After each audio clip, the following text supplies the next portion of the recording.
Hello and welcome to Comic Culture. I'm Terrence Dollard, a professor in the Department of Mass Communication at the University of North Carolina at Pembroke. My guest today is publisher Harry Markos. Harry, welcome to Comic Culture. Thank you. It's a pleasure to be here. So you are the publisher of Markosia Comics. I was wondering if you could tell us a little bit about the imprint and maybe a little bit of its history. Sure. We've been around since 2005. We started with a handful of comics, and we were producing actual comic issues every month through Diamond, through the comic shops.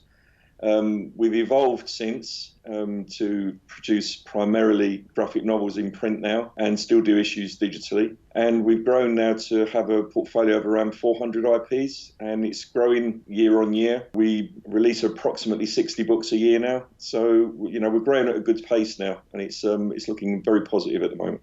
We see that some of the bigger American publishers are having trouble maybe selling the individual books, but the trades seem to do very well, and it seems that's something that you've come across in your business. Very much so. I mean, it's been a trend that's been, we kind of foresaw this many years ago, that the individual issues were going to decline, and they have done significantly. As a result of that, comic shops have declined in numbers again significantly. In the States, for example, the newsstand availability is not really there for comics anymore. You can still get some comics in newsstand in the UK, but it's a much smaller market. So most books now are in the graphic novel trade paperback format and are bought either online through Amazon or at bookshops and through the few comic shops that still remain. And when you decide to go with like a digital platform, obviously the costs have to be a little bit less than getting a bunch of trades printed. So is there sort of a model that you use to decide which is going to be a digital property and which might get a full print run? Well, we tend to, I don't think we'd sign many books if we told them that we'd only release it digitally. So what we tend to do is we explain that we will print the graphic novel, but we can release individual issues as they're produced and get them out there digitally. And it's actually a very good formula that works for us, because what ends up happening is by the time the book is ready to go to print, it's already profitable. So, as a small publisher, that's an area that we have to be be very careful with. We need the books to be profitable, otherwise we would struggle. If I'm buying comics, I prefer the floppies, as they are calling them these days.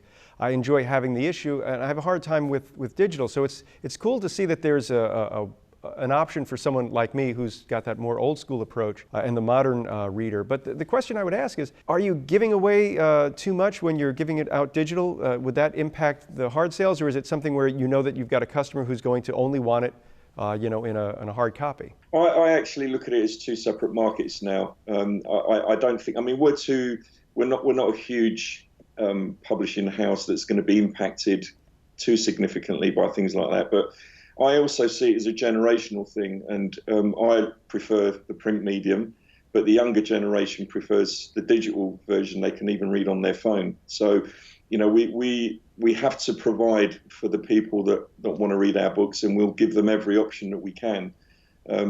For me, it's a case of we cover both markets, and we don't see too much of an impact on either. So we're happy to continue with that format. You mentioned that you have, I think you said 400 intellectual properties. We hear a lot about, let's say, Marvel. They have characters that are not only in comics, but now they're in films, TV shows, toy marketing, and whatnot. So how do you manage an intellectual property to make sure that nothing damages it and it has the potential to be turned into something other than a comic property? When I sign a book, probably 90% of the time I sign it because of its potential in other markets. Because the publishing medium at the moment is suffering to such an extent that if we were to rely purely on print sales, we wouldn't succeed much in the future. And there isn't much of a future for small publishers in that arena. I sign books that I think would look good on TV, or as a game, or as an animated series, or as fluffy toys. We look at all aspects of it. With regards to protecting it, we have a great team we've got a great manager based in LA, our lawyers based in LA, and we also have an agent, and they constantly review what we do and make sure that we're well protected against anything. And so far, so good. We haven't had any issues, and we've gone along quite nicely. Your company has printed comics for licensed properties where you are interpreting someone else's intellectual property. And I was wondering if you could tell me a little bit about how you go about, making contact with someone like the owners of Starship Troopers and getting them to, agree that your company is the right outlet for a comic. We were very lucky with Starship Troopers, and I should add that we no longer have that license, unfortunately. I don't even know who has got the license anymore. I've tried many times to get permission to reprint and republish some of the stuff. And actually, we have 3 complete graphic novels that never got to print because the license went back. At the time, we were lucky because the graphic novel rights and the comic book rights were held by a gaming company that was based in the UK. And we sort of had contact, and we said, can we sub-license the graphic novel and comic books, which they happily did because they were only interested in doing the role-playing side of things. So we sub-licensed from that company, and we ended up publishing 25 issues over a number of years, which we're very, very proud of. But then, unfortunately, the license issue got a little bit murky because Sony and the rights holders ended up in some kind of a dispute, and we didn't want to get involved. Unfortunately, we had to give that license back. But I'd love to bring those back, and I'd love to reprint some of the things that we never got a chance to show people. When you're working on a book that is a licensed property, do you have to get permission because this character might not be, you can't make a big change to this character because there's a planned sequel, or is it something where they just let you go ahead and do what you wanted to do? You really need to set the guidelines and make sure you don't step on any toes, and you have to stay true to the characters and true to the IP. Otherwise, you'd never get the license. I mean, we were again very fortunate. We had a great team of writers and artists that were dedicated to Starship Troopers, and they did a marvelous job. Kept to the script, and no one had any issues or complaints, and it was all very, very positive feedback that we got. The comic market in the United States is more action-adventure based. Obviously, the superheroes are still the top sellers. So I'm wondering, in Great Britain, what is the market like? It's a very different market in the UK. We still have a newsstand presence, but they're mainly directed at the much younger audience. So you'll generally get to see lots of comics wrapped in bags with free gifts to entice them to, pull their parents over and grab it off the shelf. Some of the superhero stuff is reprinted over here and again on the shelf, but it's very different to what you see and what we get in the comic shops over here. It's actually quite a thriving market. The sales aren't as good as they used to be, but you'll regularly get comic issues that will sell, in the sort of 50 to 100,000 range every month, which for the small market that we are is pretty good. But again, that's purely because it's purely because of the newsstand presence. I'm imagining too there's probably a European influence that's coming in as well. So it seems like in Great Britain you're getting a lot more variety of ideas, whereas in the United States, if you're looking for something that might be more of a biographical comic, you might not be able to find that as easily in the comic shop. Yeah. You definitely wouldn't find it on the newsstand. No, and with regards to newsstand, it's the selection isn't in the hundreds. It's in the a couple of dozen maybe. So it's not a huge selection, and it's the only place you can get individual issues is either newsstand or the comic shops where they import them from the US, for example. To get the graphic novels and the selection that we have here in the UK, you need to go to a bookshop or on Amazon. That's pretty much the choices that you have. And we are able to get, you can get pretty much anything, including the European stuff out here, and it's a great selection. If you're selling comics and graphic novels in the United States, I'm wondering what sort of research are you doing? Are you trying to tailor something to the American market, or is it something where you just have a product that you know is good, and then you're just going to introduce it to the American market? I think the latter. I think we'd be struggling if we had to tailor something all the time. The process takes such a long time that, trends change very quickly. So by the time we've developed something that we thought was relevant, it could be 6 months down the line and already out of date. So we tend to take our chance on releasing content that we believe in and hope that the public agrees. And generally, we've got it right. I mean, we don't sell in the sort of numbers that Marvel or DC do, but we do well enough to be a profitable publishing house, albeit in small numbers again. And the model that we have allows us to go into profit with each book with quite nominal sales. So we've evolved our business model to work for us, and I'd rather have a small profit than a loss, which is what used to happen under the old system when we used to go through the diamond distribution route and the comic shops. You may have the advantage compared to some of the older publishers, and I think we said about 16 years that you started.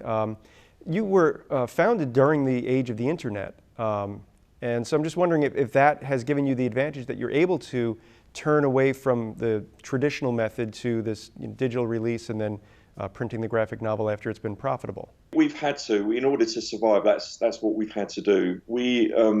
It very clearly and quickly became apparent that going through the usual routes that everyone was going through, diamond previews and the comic shops and the 5-month lead time, it just didn't work for us. No matter what we did, we tried advertising in previews, we tried promotions, we tried all manner of things. The interest just wasn't there. And we lost heavily in the first year or two as a company. And we quickly realized that if we were to carry on doing it the traditional way, we wouldn't last very long at all. So we had to up our game and change the way we function as a publisher.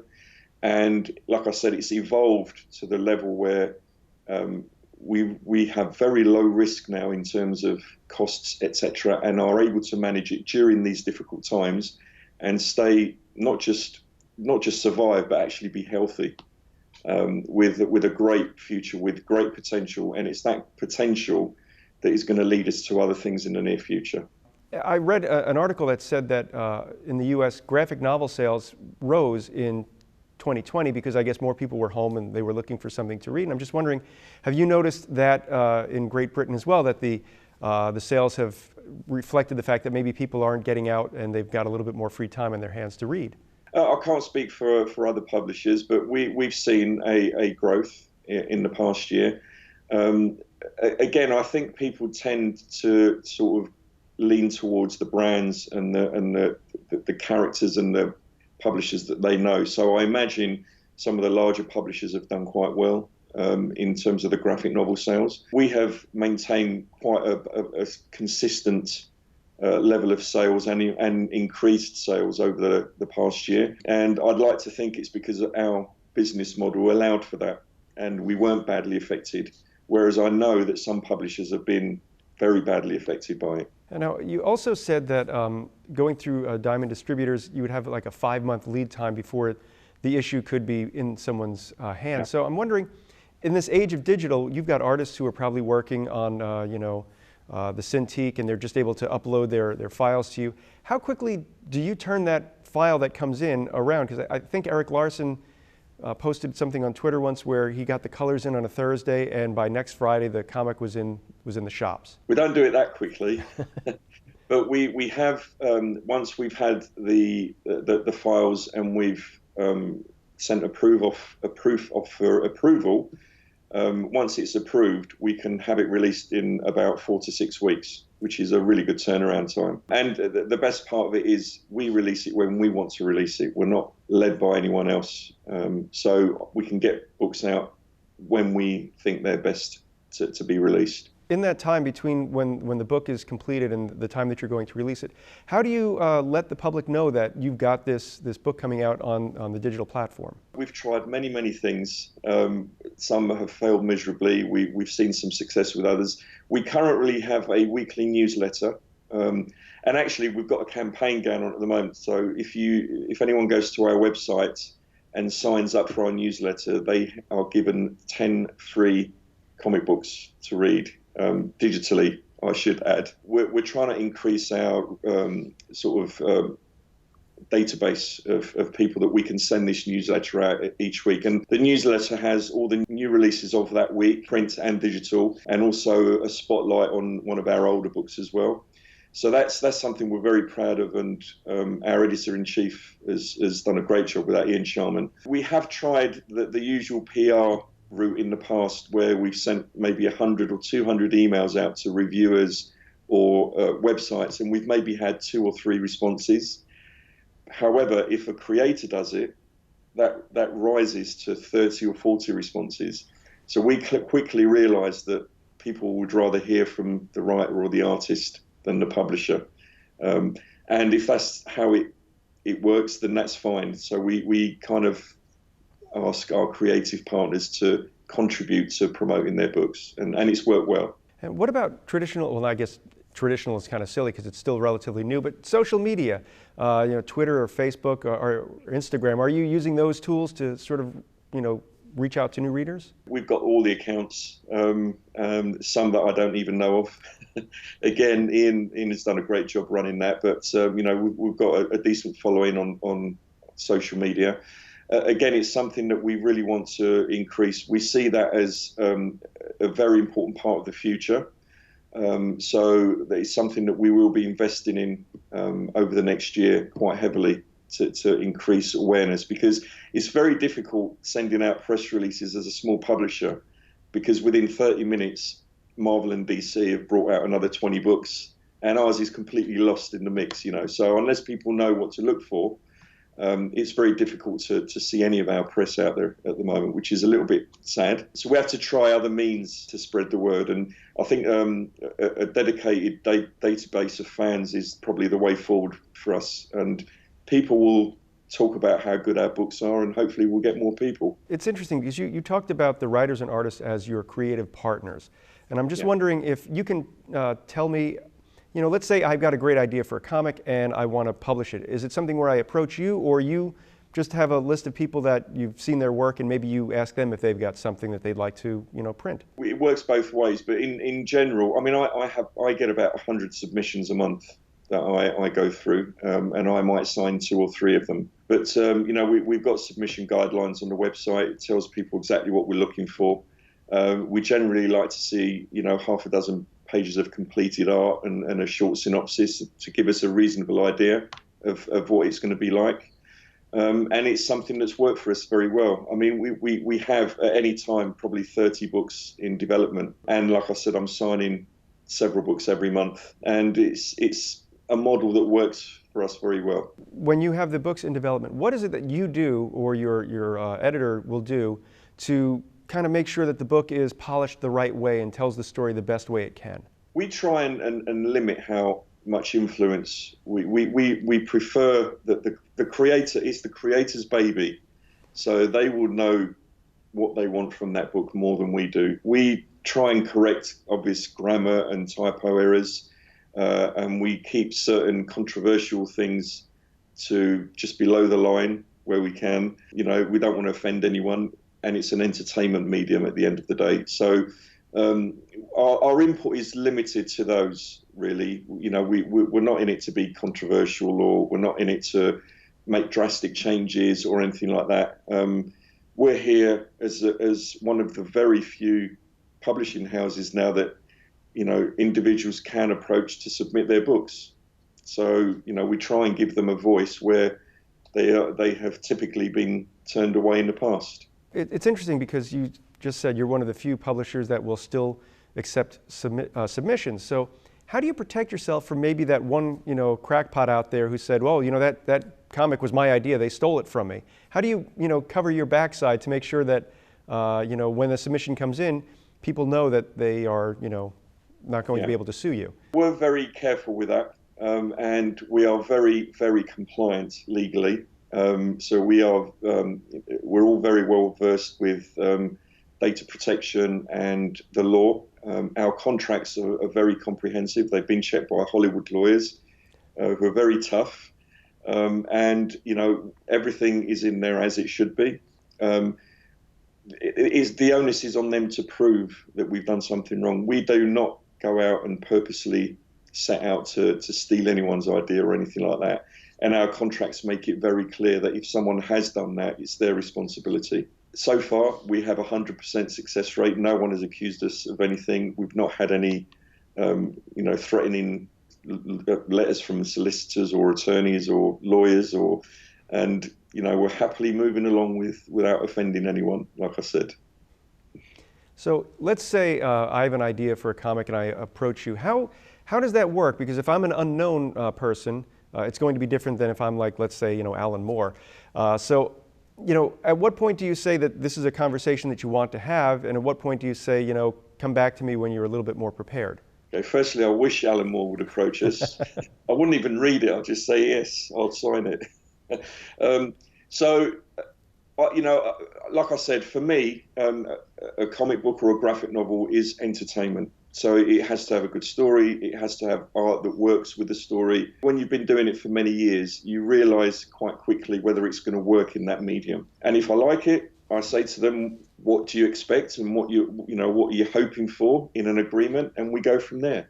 It seems that a lot of publishers are looking for the most cutting edge, slickest style artwork, but it kind of seems as if the story is supposed to be reminiscent of Marvel of the 1960s, that might be something that would work with that old school approach.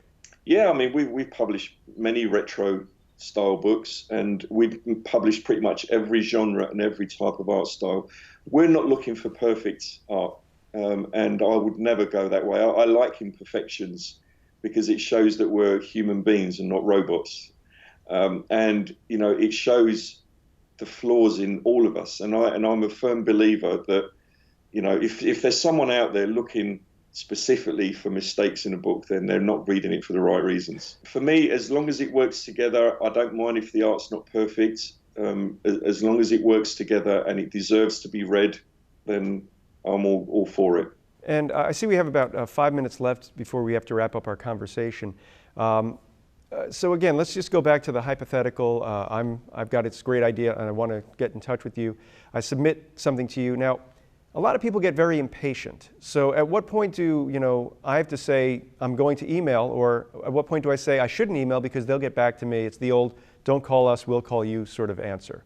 Okay, so my responses are, firstly, I respond to everyone that takes the time to contact us. It's great of them to do that, and I'm thankful for that. And if it's a project I'm not interested, I'm very polite. I'll say, thank you, but sadly this is not for us, and I wish you much luck in the future. I'll keep it very short and sweet. Sometimes I'll get asked for feedback, and I try and avoid going into too much detail. But if there's something that stands out, for example, if the lettering needs to be more professional, or the colours need to be, because sometimes what you see on your computer or what you draw doesn't look very well when it's been printed, and you need to know as a publisher what that difference is going to look like in print. Things like that, that's for me is positive feedback, because I can go back to that person. I can say, look, this is, if you want to give it a better shot, this is what you should do. This is how you can improve it. Sometimes I'll get submissions where the art is just not of a publishable nature, or the story, again, there's an art to writing comic books. It's not the same as writing a novel or anything like that. And if it's written poorly, it won't translate very well as a comic book. Some submissions have spent 6 pages saying something that could have been said in 1 page. You have to have a happy medium, otherwise it just doesn't work. You say you get about 100 submissions a month. I'm just wondering, how much time do you get to actually spend going through these submissions? Because you've got a lot of other things you have to do. As they come in, I'll read them when I can, which is normally, within sort of 24 hours. And I try and respond straight away. And, in general, you can tell very quickly whether something is of interest. And I've been interested in signing many books who have turned around, after we've sent an agreement off and said, this isn't for us, we'd like something different. I've had people offering just the UK publishing rights, which is not viable. So you have to go through the process to be able to understand whether it's going to work or not. Most of them do sign happily. because we're a great company to work with. I consider us a small but happy family that's got a very good future. That's how I look at it. Well, Harry, they're telling us that we are out of time. If the people watching wanted to learn more about Markosia, how could they find you on the web? They can go, we have a website, markosia.com. They can find us on Facebook. We're on Instagram, and I believe we're on Twitter as well. Someone else manages that. But please go to the website, sign up for the newsletter, get the 10 free comics that will give you an idea of what we're about. And please get in touch with any other questions. Happy to hear from anyone out there. Well, Harry, thank you so much for taking time out of your schedule to talk with me today. I'd like to thank everyone at home for watching Comic Culture. We will see you again soon.